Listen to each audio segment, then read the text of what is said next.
Cars.com Auto Review. Hi, I'm Kelsey Mays for Cars.com, and what promises to be either the most boring or the most important Cars.com video you watched this year. That's because this is the redesigned 2013 9th generation Honda Accord.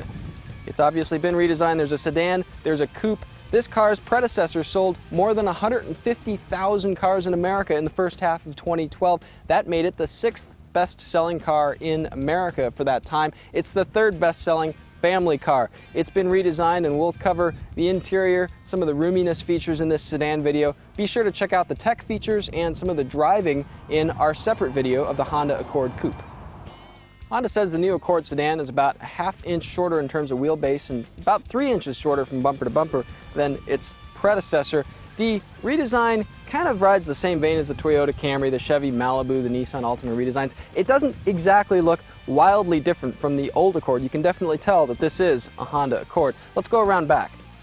There's more that's different back here, including these taillights, which have been reshaped. I actually really like them. They're more classier designed than the last Accord's kind of robotic looking taillights. Despite the shorter size, trunk volume is up a cubic feet. It's now close to 16 cubic feet. It's pretty competitive with the segment.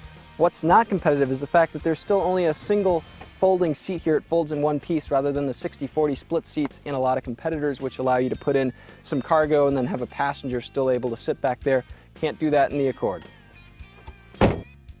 The 4-cylinder Accord now gets about 30 miles per gallon in EPA combined city highway numbers. That's up from 27 miles per gallon for the prior generation. Not quite as good as the Nissan Altima 4-cylinder, but pretty competitive otherwise. There's also a V6 that gets a very competitive 25 miles per gallon combined.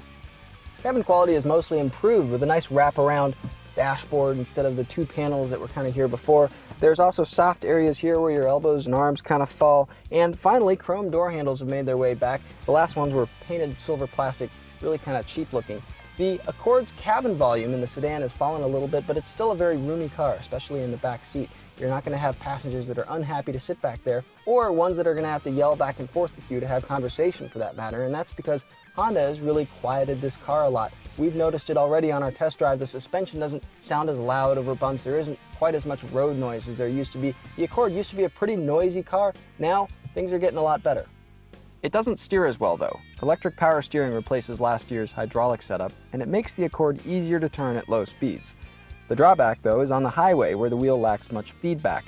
The outgoing Accord had a very planted wheel at 60 or 70 miles an hour. The new one feels a little bit numb. Throw in some cool new technology and mostly improved drivability, and it looks like Honda kept the Accord competitive, even as most other midsize sedans were also redesigned. That means if you're shopping this segment, the Honda Accord remains a must-drive. For more car-related news, go to Cars.com or our blog, KickingTires.com.